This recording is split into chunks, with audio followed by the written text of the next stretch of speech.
today we're following up on a hive where we had a large die-off. And we found the queen, but she wasn't laying eggs, so we reduced the hive down to one box. And today what we're going to do is look and see. We've given the queen a week, see if she started laying eggs again. So we don't know what caused the die-off, but the hive still seems to be thriving, just in a smaller state. So we're just going to inspect and see what we got here.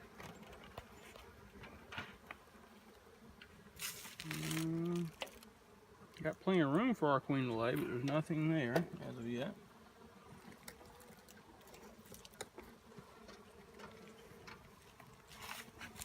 They're bringing in honey, but this time I don't see eggs yet. We keep working our way through the frames.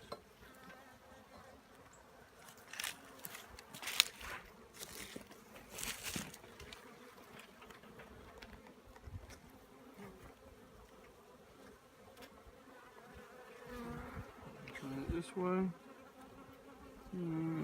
Still don't see any eggs. So reducing the size was just to have the hive at the size that the size of the colony could manage. But we have a laying queen. We have larvae. If the camera picks that up there.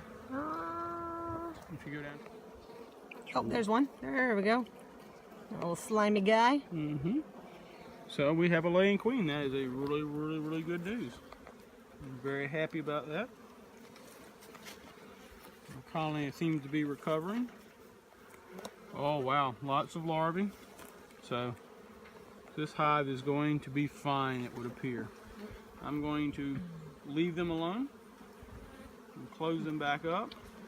I've been talking to other beekeepers in our area, and a lot of them have had similar die-offs in the past few weeks.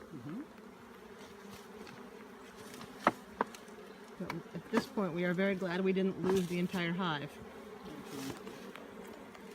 A little more space now.